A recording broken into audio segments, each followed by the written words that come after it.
이제 구약 성경 파노라마 출애굽기 두 번째 시간이 되겠습니다.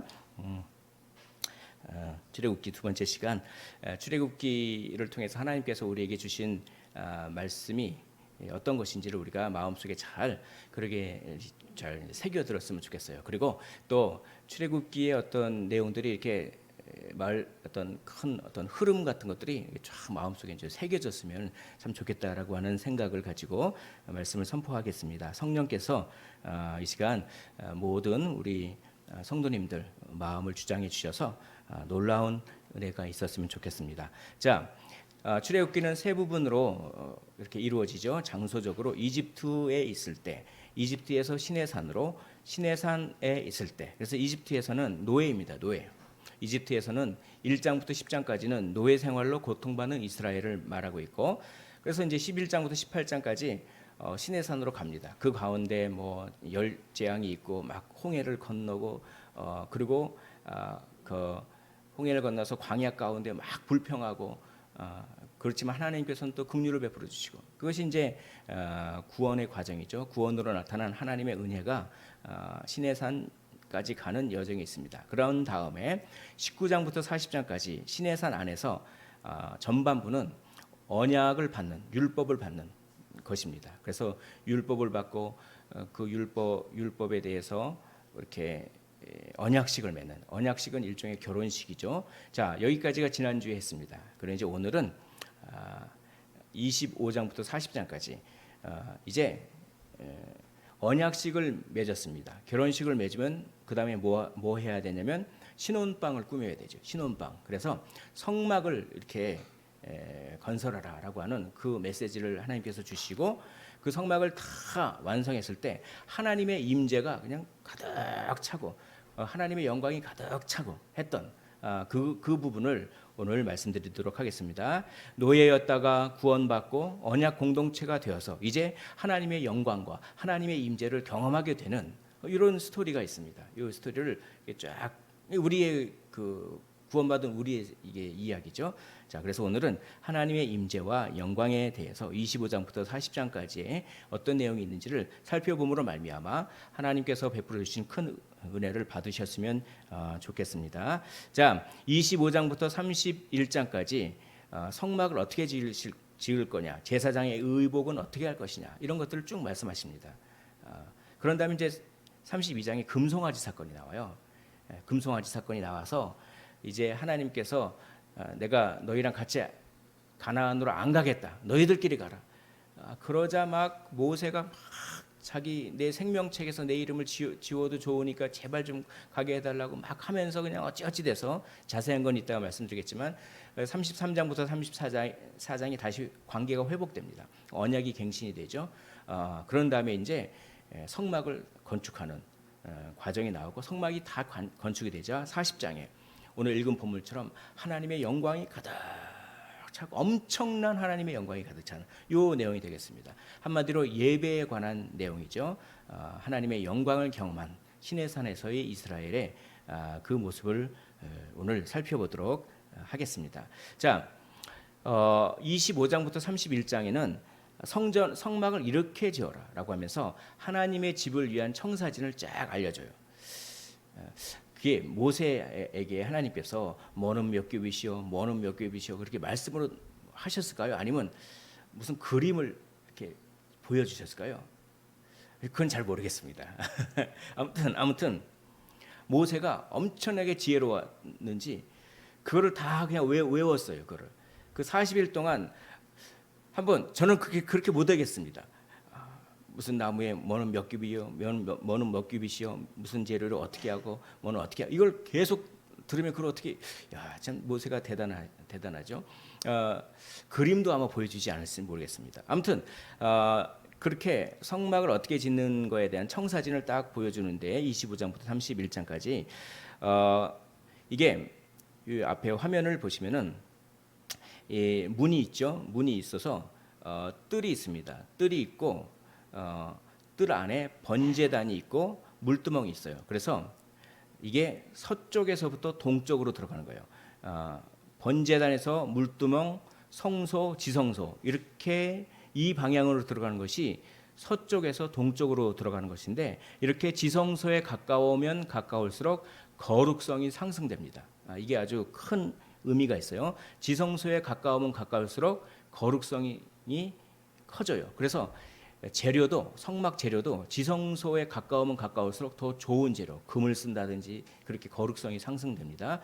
근데 여기서 크게 두 부분으로 나눌 수 있습니다. 성소와 지성소, 이 성막이죠. 성소와 지성소는 하늘을 상징합니다. 하늘. 그리고 그 외에 물두멍이든 번제단이든 있는 이 뜰은 땅을 상징해요. 그래서 하늘과 땅을 상징한다.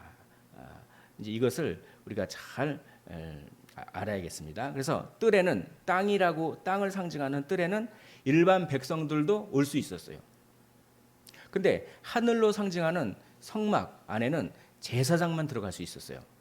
근데 그 중에서도 성소는 일반 제사장도 들어가지만 지성소는 대제사장만 들어갈 수 있었는데 그것도 1년에 딱 한 번, 1년에 한 번 대속죄일에만 들어갈 수 있었던 것입니다. 그래서 지성소로 갈수록 거룩성이 상승된다. 자, 이 성막, 즉 성소와 지성소가 하늘을 상징하고 나머지 뜰은 땅을 상징한다. 이걸 먼저 잘 마음속에 새겼으면 좋겠습니다.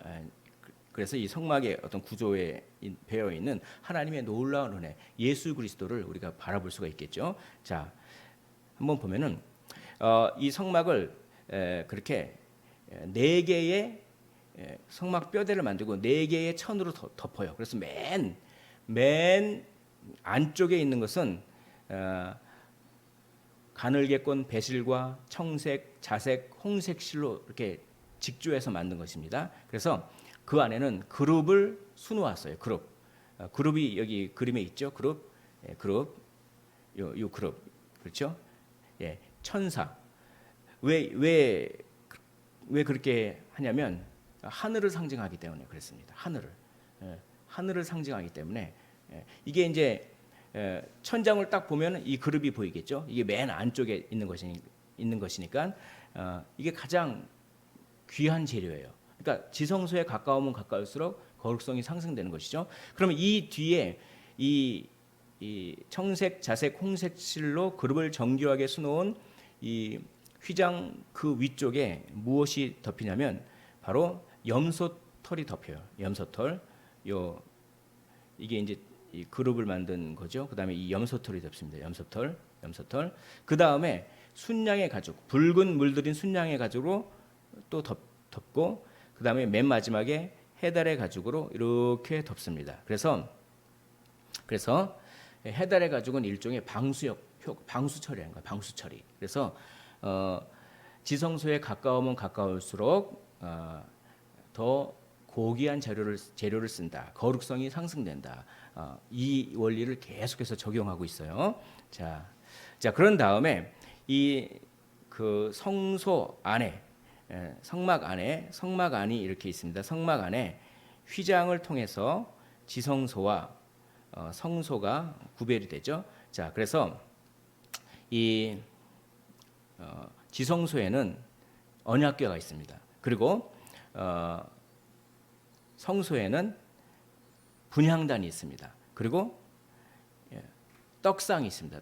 떡을 딱 차려놓은 떡상. 그 다음에 떡상과 마주보게끔 무엇이 있습니까? 금초대가 있는 거예요. 금초대. 그래서 자세한 그 모양은 있죠. 이렇게 참조하시면 되겠습니다. 아무튼 지성소에 언약궤가 있고 그 다음에 분향단이 있고 떡상과 금초대가 서로 마주보고 있다. 이제 이것을 먼저 아시고 그리고 이제 금초대는 이 살구꽃 형상, 이 살구꽃이에요. 살구꽃 형상으로 이렇게 됐죠. 자, 그렇게 만들었습니다. 자, 그러면 이것이 무엇을 의미하는가? 이 부분이 아주 핵심입니다. 이 부분을 한번 잘 들어보셨으면 좋겠습니다. 우리 성막에 거기에 배어 있는 어떤 진리가 무엇인지를 이번 기회에 한번 정리해 보셨으면 좋겠습니다. 자, 이게 두 개의 커튼이 있어요. 두 개의 커튼. 이게 지성소와 성소를 가르는 커튼. 그다음에 이제 뜰과 성소 입구 커튼. 자, 그래서 사람이 서쪽에서 동쪽으로 이렇게 지나가죠. 서쪽에서 동쪽으로 이렇게 지나가고 서쪽으로 동쪽에서 지나갈 때 거룩성이 증가된다고 했죠. 그래서 크게 세 구역으로 이루어집니다. 맨 처음에 땅의 구역, 두 번째는 하늘의 구역, 하늘의 구역 중에서도 성소의 구역, 그다음에 하늘의 구역 중에서도 지성소의 구역. 그런데 이 성소의 구역은 땅과 하늘을 연결시켜주는 중간 매개체 역할까지 합니다. 여기까지 이해가 되시나요? 그럼 뭔가 이 성소에 있는 물건들은 뭔가 땅과 하늘을 연결시켜주는 뭔가 예수님과 관련된 물건들이 여기 있지 않을까? 땅과 하늘을 연결시켜주는 그런 것을 우리가 이제 한번 이렇게 추측을 해보겠죠. 자, 먼저 땅에는 무엇이 있냐면 이게 있습니다.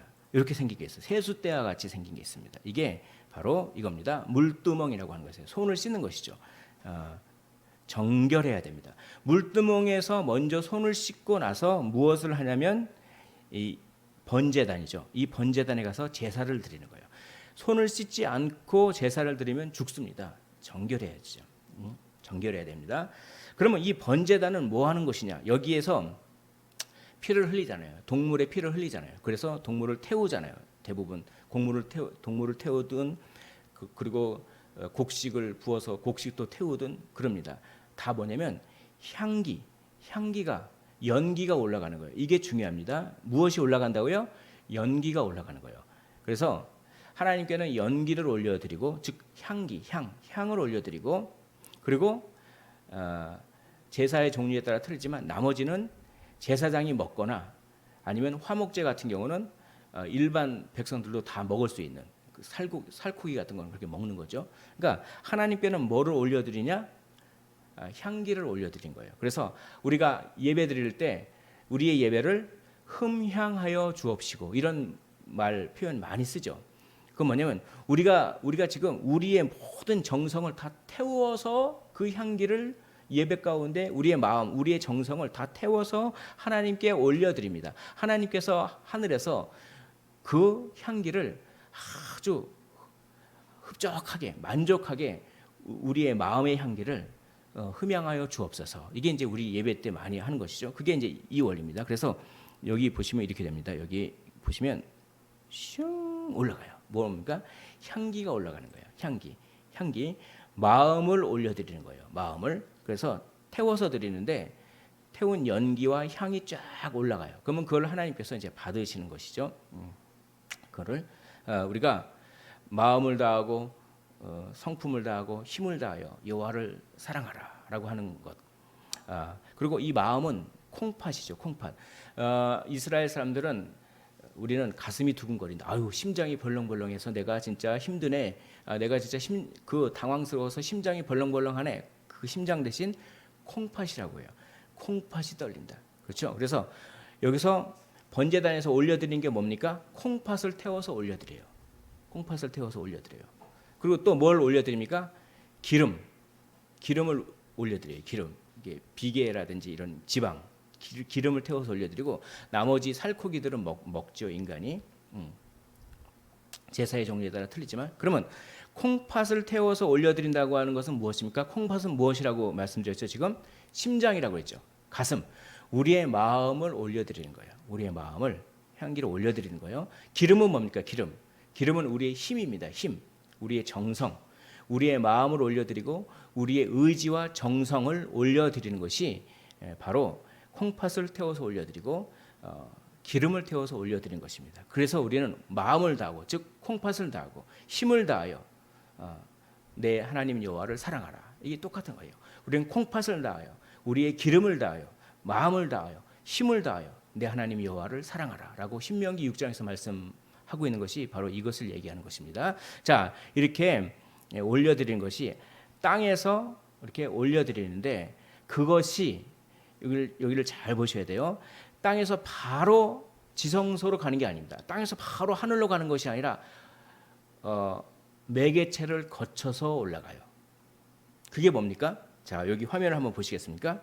여기 보면 분향단이 있어요. 이 분향단, 이 성소에 있는 분향단하고 뜰에 있는 번제단하고 공통점이 있죠. 뭘까요?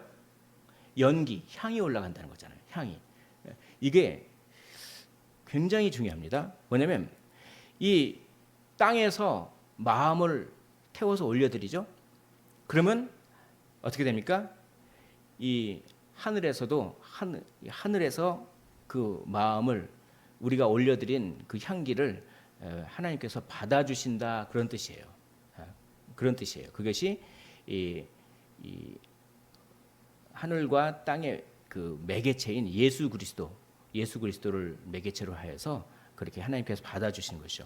그거를 나타내는 것이 분향단입니다. 그래서 분향단은 무엇을 의미하냐면 기도를 의미해요. 계시록 8장 3절에 보면은 그런 얘기가 있어요. 이 분향단은 성도의 기도다라고 하는 것입니다. 자, 성도가 땅에서 기도해요. 땅에서 이렇게 번제를 기도하면 그게 지성소로 바로 올라가는 것이 아니라 이 분향단을 통해서 올라가는 거예요. 그래서 우리는 예수 그리스도의 이름으로 기도하지 않습니까? 예수 그리스도의 이름으로. 그러니까 여기 이 분향단의 향을 갖다가 아침에 한 번, 저녁에 한 번 점검하는데 이 향을 꺼트리면 어떻게 됩니까? 큰일 나는 거예요.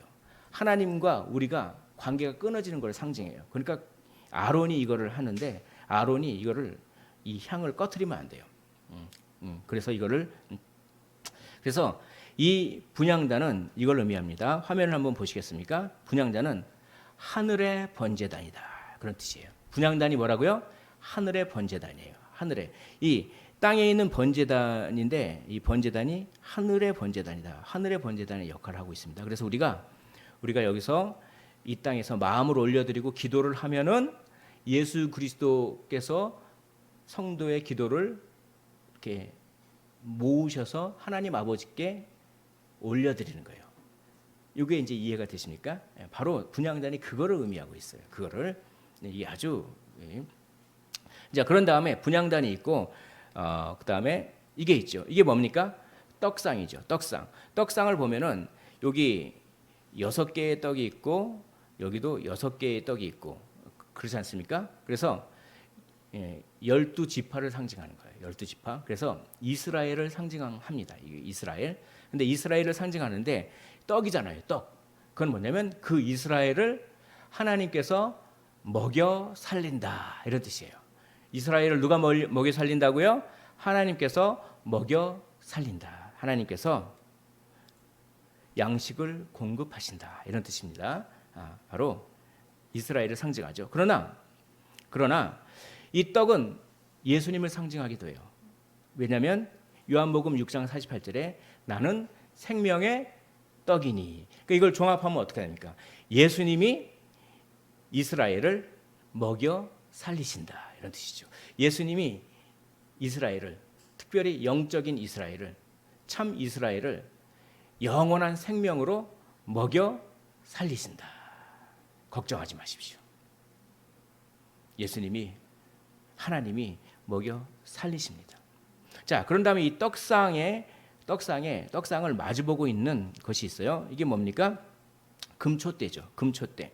자, 금초대는 무엇을 의미하냐면 여기 보니까 이거 다시 한번 이게 볼게요. 자, 금초대가 있는데 금초대가 떡상과 마주 보고 있죠. 그러면 어떻게 되냐면 이렇게 화면을 보시면은 이렇게 짠, 어떻게 됩니까? 빛을 쫙 비춰요. 금초대가 떡상에 빛을 쫙 비춰요.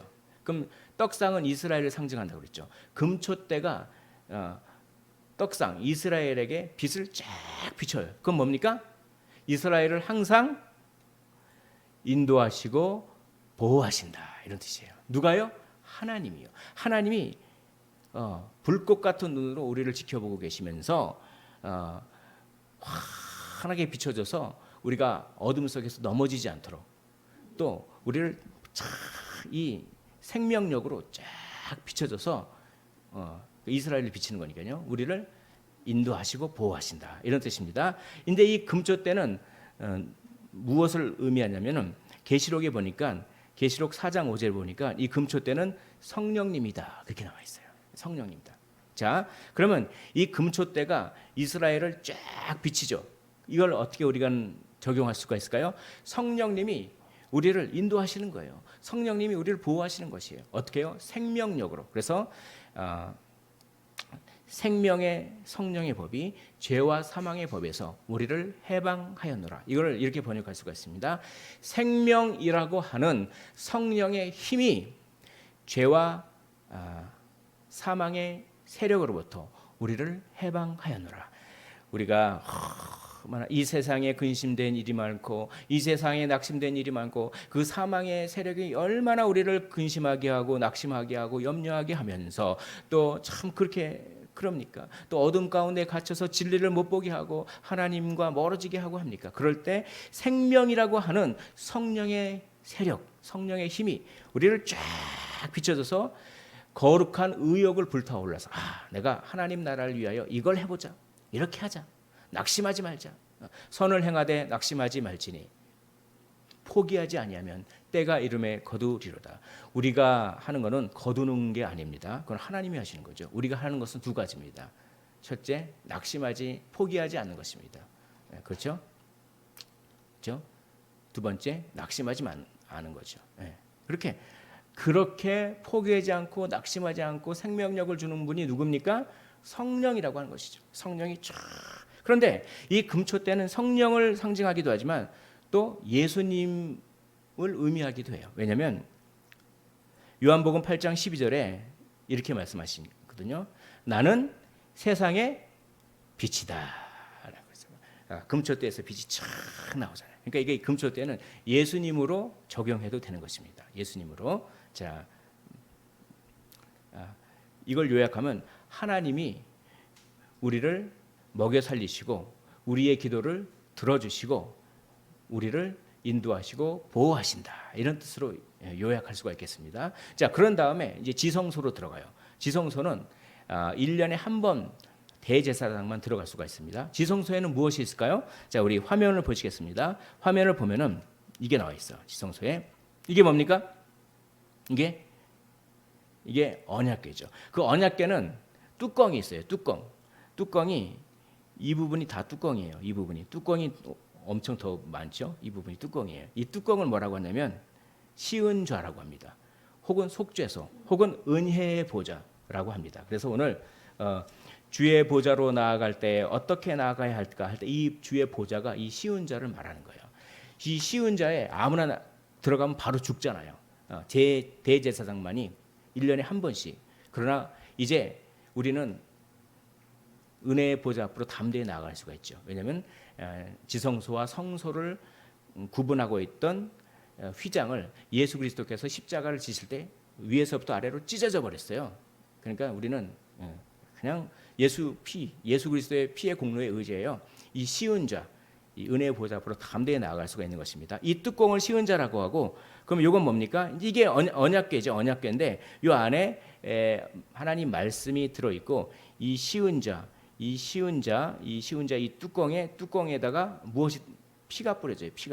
뚜껑에 피가 딱 뿌려져요. 피가 뿌려지는 게 무엇입니까? 하나님 재계약할 의사가 있습니까? 이런 얘기. 1년에 한 번씩 재계약을 해야 되거든요. 나는 너의 하나님이고 너는 나의 백성이다. 이게 1년에 한 번씩 재계약을 해야 돼요. 재계약에 실패하면 안 됩니다. 그럼 재계약에 성공하려면 어떻게 되죠? 그거는 성결해야 돼요. 그래서 피를 갖다가 피를 뿌려야 되는 것이죠. 그런데 우리 주 예수 그리스도께서 십자가에서 단번에 피를 흘리심으로 말미암아 우리는 뭐 이제 1년마다 재계약할 필요가 없습니다. 우리는 정규직이에요. 계약직이 아닙니다. 정규직, 영원한 정규직. 예수 그리스도의 피 놀랍지 않습니까? 그래서 우리는 이제 두려움 없이 담대하게 예수 피를 의지하여 이 시은자 은혜의 보좌 앞으로 나아가더라도 결코 죽지 않는 것이죠. 그것이 이제 있습니다. 자, 이것은 어떤 의미가 있냐면 이 화면을 보시면 이렇게 되어 있습니다. 우리는 자비와 긍휼이 필요한 존재입니다라고 하는 것이죠. 이 시은자 앞에서 거룩한 하나님의 보좌 앞에서 피를 딱 뿌리면서 우리는 너무나도 죄가 많은 그런 존재입니다.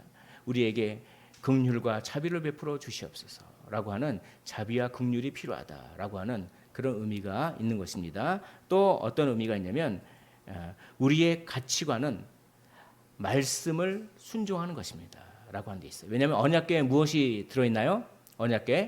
언약궤에 십계명이 들어있잖아요. 하나님 말씀이 들어있잖아요. 그러니까 하나님 말씀에 우리의 가치관을 맞추겠습니다. 그런 의미가 있어요. 그래서 이 언약궤는 성부 하나님을 상징하죠. 자, 그러면 이 모든 것들을 한번 정리해 보면은 특별히 이 노란색으로 된 요거는 우리의 필요를 의미합니다. 우리의 필요. 우리는 자비와 긍휼이 필요한 존재입니다. 우리는 먹을 양식이 필요한 존재입니다. 우리는 영적인 양식도 필요한 존재입니다. 우리는 하나님께 기도를 올려드림으로 말미암아 하나님과 교제가 필요한 존재입니다. 우리는 생명이 필요한 존재입니다. 우리는 하나님의 인도와 보호하심이 필요한 존재입니다. 그것을 채워 주시옵소서, 이런 뜻이죠. 그것을. 그리고 여기 보십시오. 여기 보면 삼위일체 하나님이 다 나와요. 하나님, 예수님, 또 성령님, 예수님 뭐 이런 식으로.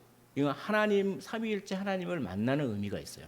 자, 이 모든 것들을 다 정리한 것이 딱 두 문장으로 정리할 수가 있어요. 첫째, 거룩성의 차등이다라고 하는 것을 통해서 거룩성이 차등이라고 하는 것은 뭐냐면 하나님이 우리를 만나 주시지만 하나님을 함부로 대할 수 없다, 이런 뜻이에요. 하나님은 우리와 단절된 분이 아닙니다. 하나님은 우리를 만나 주세요. 그러나 하나님을 가볍게 여기거나 뭐 아무 때나 가서 만나거나 그럴 수가 없는 거예요. 이게 거룩성의 차등이 의미하는 것입니다. 자, 우리는 하나님을 만나지만 하나님을 경외합니다라고 하는 뜻이 이 성막에 담겨 있어요. 하나님이 임재하시지만 우리는 하나님이 임재하시지만 하나님의 친밀함을 경험해야 되지만 어떻게 경험해야 되냐면 하나님을 가볍게 여기면서 친밀함을 경험하는 것이 아니라 하나님을 경외하면서 하나님을 친밀하게, 즉 하나님을 두려워하면서 또한 하나님을 사랑해야 되는 거예요. 하나님을 두려워하면서 하나님을 친밀하게 해야지 그런 거 없으면 안 된다라고 하는 것이 이 거룩성의 차등의 원리가 우리에게 주는 것입니다. 두 번째는 하나님이 우리를 인도하시고 보호하신다. 그러므로 우리는 하나님께 절대 의존해야 한다, 이런 뜻이에요. 한마디로 하나님이 필요합니다, 이런 뜻입니다. 우리는 긍휼과 자비가 필요합니다. 우리는 양식이 필요합니다. 우리는 기도로 하나님과 교제가 필요합니다. 우리는 생명이 필요하고 우리는 하나님의 인도와 보호하심이 필요합니다. 이런 뜻이, 이 두 가지의 뜻이 성막에 담겨 있는 아주 놀라운 위대한 그런 진리죠. 그래서 두 문장으로 하면 이겁니다. 하나님을 경외합니다. 하나님이 필요합니다. 우리 한번 따라해 볼까요? 하나님을 경외합니다. 하나님이 필요합니다. 성막에 들어갈 때, 여러분 예배에 오실 때 이 두 마음을 품고 오십시오. 예배에 오실 때 저는 하나님을 경외합니다. 또 저는 하나님이 필요합니다. 이렇게 오십시오. 그러면 정말 그렇게 진실하게 오면은 이 벌써 장 의자에 딱 앉는 순간 벌써 마음이 열려요. 은혜가 그냥 그렇습니다. 그냥 성경을 읽어주기만 해도 눈물이 나고 그렇습니다. 어느 때요? 그러니까 예배 드리러 올 때 그 태도가 너무 중요한 거예요. 어떻게 해요? 하나님을 경외합니다. 저는 하나님을 경외합니다. 저는 하나님이 필요합니다. 하나님이 아니면 저를 인도하실 분은 아무도 없습니다. 천부여 의지할 데가 없어서 손 들고 옵니다. 이런 찬양이 있듯이 그렇게 하나님을 경외하시고 하나님이 필요합니다라고 고백하는 신앙이 바로 성막의 위대한 신앙이다라고 우리는 말할 수가 있는 것입니다. 우리 히브리서 4장 16절을 화면을 보면서 한번 한 목소리로 읽어보도록 하겠습니다. 시작. 그러므로 우리는 긍휼하심을 받고 때를 따라 돕는 은혜를 얻기 위하여 은혜의 보좌 앞에 담대히 나아갈 것이니라. 아멘. 은혜의 보좌가 시은좌라고 했죠. 피가 뿌려지는. 그러므로 우리는 긍휼하심을 받고 우리는 긍휼하심이 필요합니다라고 하면서 때를 따라 돕는 은혜를 얻기 위하여 이 시은좌 은혜의 보좌 앞에 겁먹을 것이 없이 담대히 나아가는 그런 위대한 존재가 되었다라고 하는 것을 항상 구원받았음을 자랑스럽게 여기셨으면 좋겠습니다. 하나님의 자녀가 되는 권력과 권세를 우리는 얻었죠. 바로 그런 진리가 여기 담겨 있는 것입니다. 자, 그렇게 성막에 대해서 이렇게 쭉 말씀하신 다음에 하나님께서는 또 제사장 의복에 대해서 얘기합니다. 제사장 의복을 자세히 설명을 못 드리겠고 크게 세 가지 정도의 특징이 있습니다. 제사장 의복을 통해서 우리는 어떤 것을 알 수가 있냐면, 첫째, 제사장은 거룩하게 구별된 존재다. 우리가 옷을 보면 그 사람을 알 수가 있죠. 우리가 무슨 가운을 입으면은 그 사람이 어떤 사람인지 알 수가 있겠죠. 우리가 어떤 옷을 입느냐에 따라 그 사람의 정체성을 알 수 있듯이 거룩한 옷을 입는 거죠. 우리도 예수 그리스도를 옷 입기를 원합니다. 우리가 거룩하게 구별된 존재예요. 즉 거룩하게 구별됐다는 것은 하나님께 사용되어지는 존재다라고 하는 뜻입니다. 왜 구별됐습니까? 하나님께 사용되기 위해서 구별된 거지, 사용되지 않으려면 뭐하러 구별합니까? 구별해요. 이 세상 사람들로부터 여기 있는 분들을 따로 구별했습니다. 이렇게 네 마음대로 살면 안 돼. 너는 나에 의해서 사용되어져야 돼. 그러면서 다 구원시켜 주시고 그렇게 구별돼서 따로 모아놨어요, 우리를. 그런 다음에 어떻게 하려고요? 하나님의 목적에 우리를 사용하시려고. 그게 제사장 의복에 담겨 있는 놀라운 진리인 것입니다. 자, 두 번째는 뭐냐면 여호와께 성결하라라고 하는 것입니다. 우리는 여호와께 성결해야 하나님께 사용되어질 수가 있어요. 우리가 금그릇을 하나님께서 쓰시는 것이 아닙니다. 은그릇을 하나님께 쓰시는 것이 아닙니다. 질그릇이라도 깨끗한 그릇을 하나님은 사용하시는 것이죠. 우리가 여호와께 성결하고 깨끗할 때 하나님은 우리를 사용하시고, 그럼으로써 우리가 하나님께 사용되어짐으로 말미암아 우리는 거룩하게 구별된 존재가 된다라고 하는 위대한 진리가 여기 담겨 있는 것입니다. 그래서 여기 보면은 요 머리 요 폐에 여호와께 성결 이렇게 써 있어요. 이게 제사장 의복에. 그러니까 성결을 중요하게 생각하는 것이죠. 자, 세 번째는 이스라엘을 대표한다라고 하는 것입니다. 제사장이 이스라엘을 대표해요. 그래서 제사장 가슴에 12보석이 있어요. 가슴에 12보석이 있죠. 이 12보석은 무엇을 의미할까요? 12지파를 의미합니다. 그러니까 대제사장이 이스라엘 12지파를 다 대표해서 이스라엘 사람들을 다 동일시해서 하나님께 나아가는 거예요. 이거는 예수 그리스도를 예표하죠. 예수님께서 우리를 대표하셨어요. 근데 우리의 죄를 다 짊어지신 것이죠.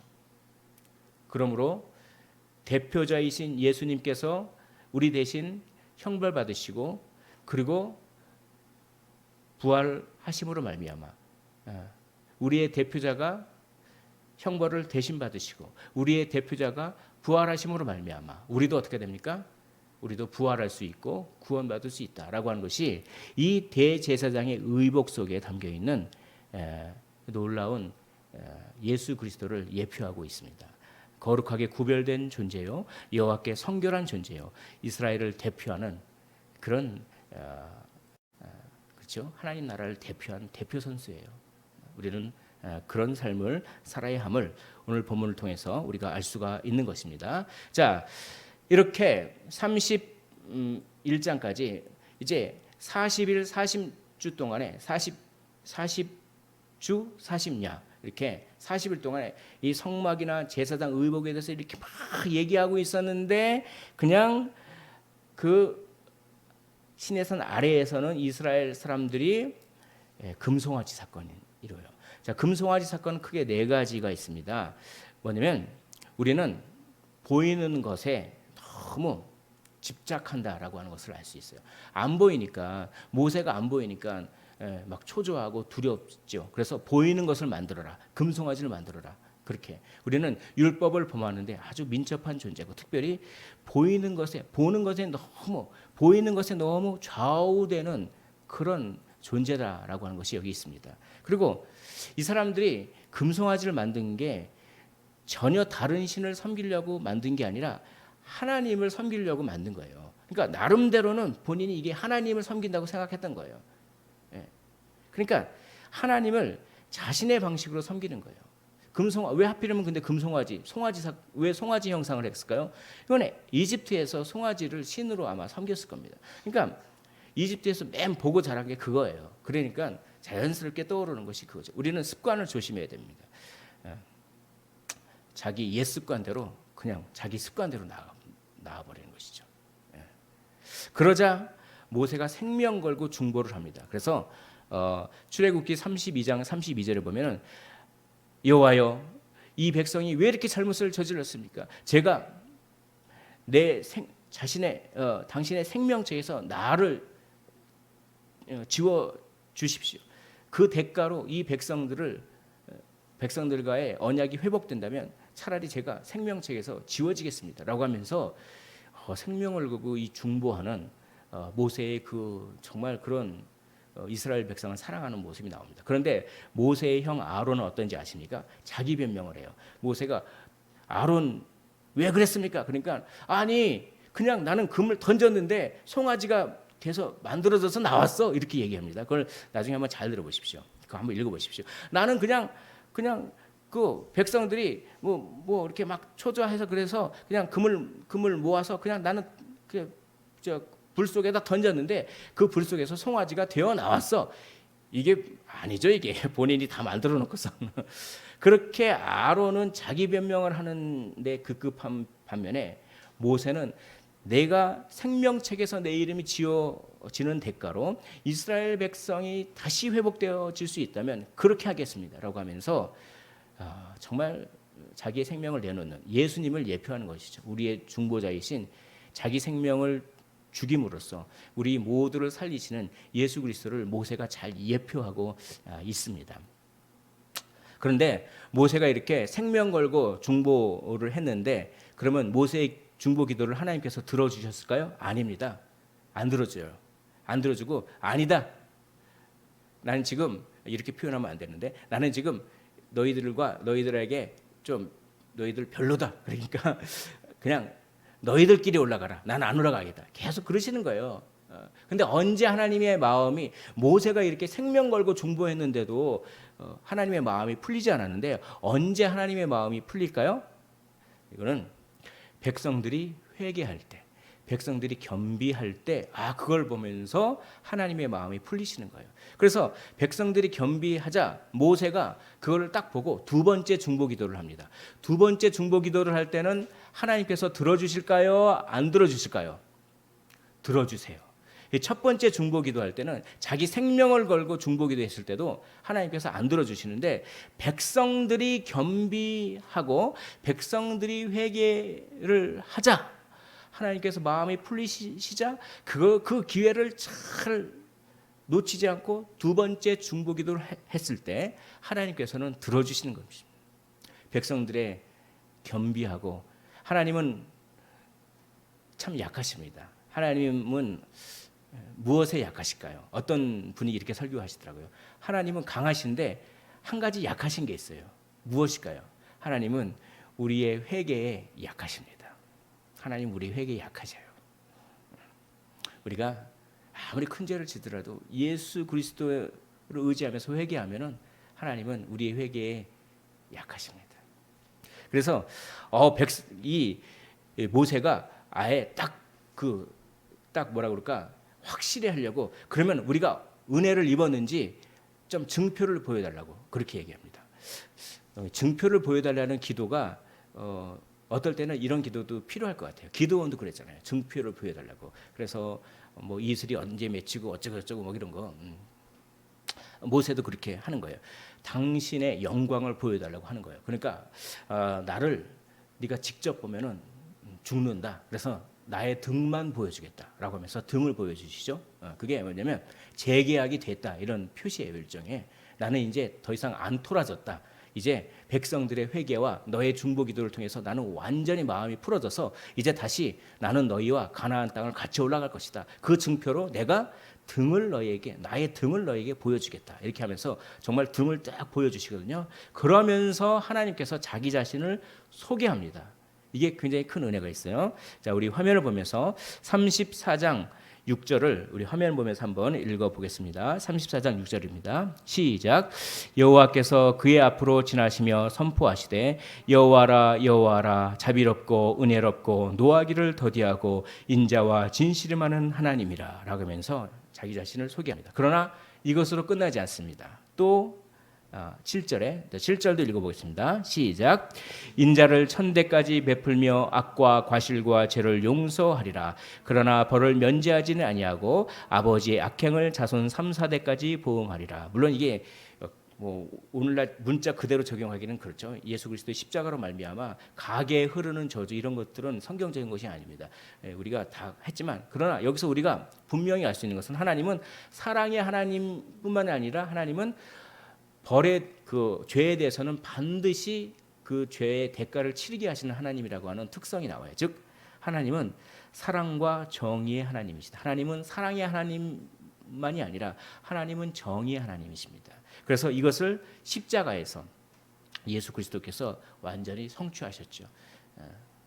하나님은 정의로우셔서 우리의 죄를 그냥 넘어가실 수가 없습니다. 그러나 하나님은 사랑이시라서 우리를 죽이시고 싶으시지 않으셨던 거예요. 그래서 이 모순을 어떻게 해결했습니까? 자기 아들을 죽이심으로 말미암아 사랑과 정의를 모두 확보하신, 그래서 십자가는 참 하나님의 탁월한 지혜입니다.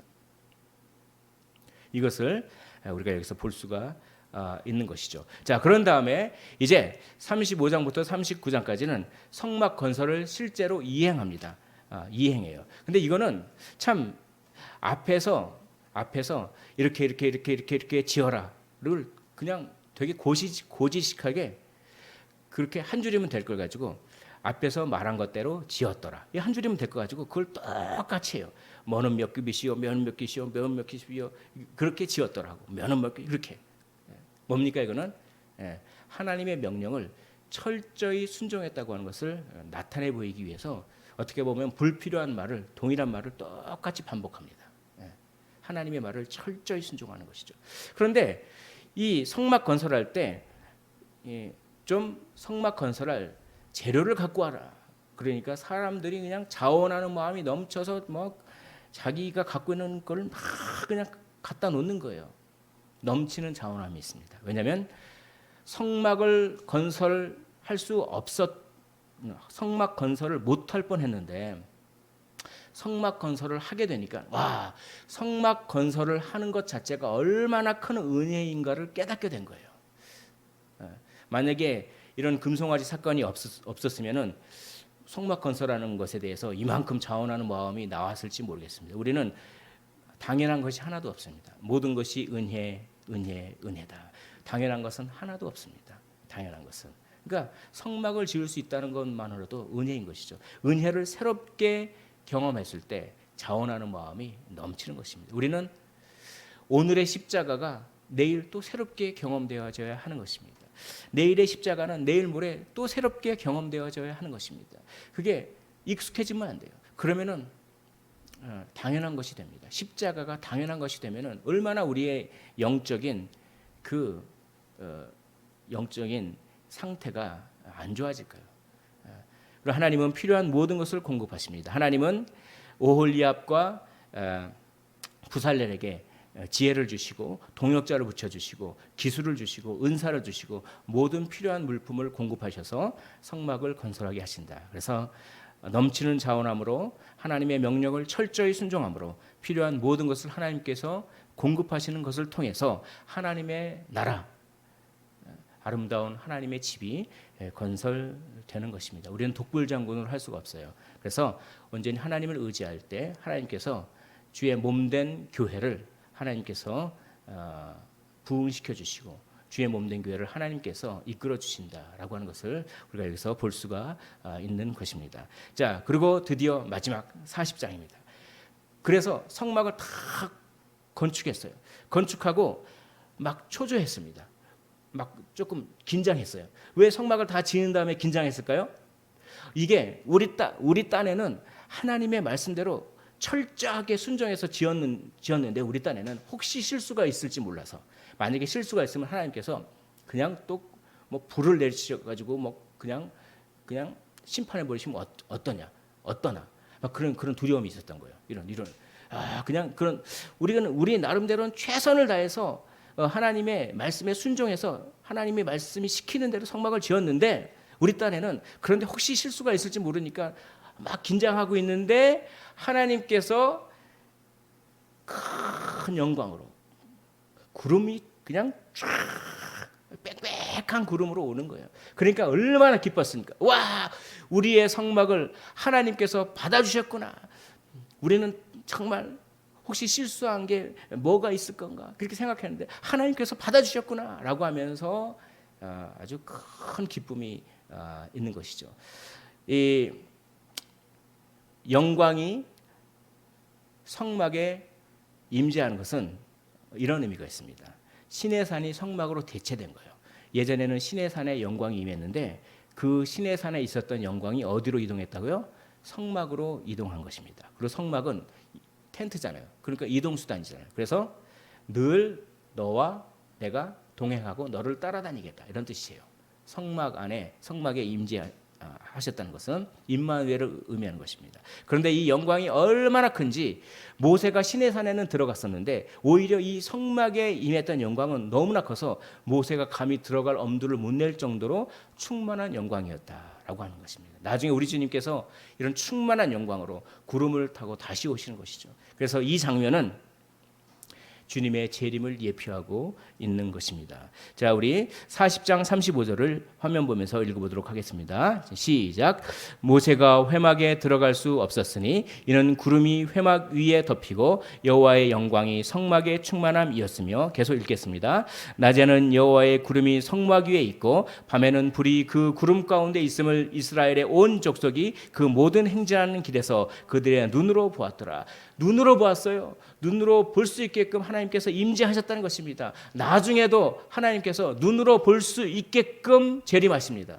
눈으로 볼 수 있게끔 모든 사람이 다 눈으로 볼 수 있게끔 구름 타고 재림하시는 것이죠. 그것이 계시록 1장 7절, 계시록 1장 7절도 읽어보겠습니다. 시작.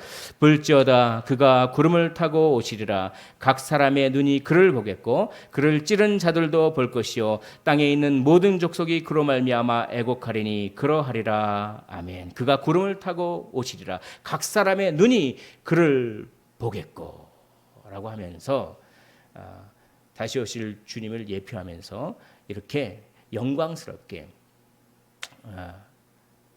출애굽기가 맞춰지게 되는 것입니다. 출애굽기의 세 가지 큰 주제를 말씀드리고 마치도록 하겠습니다.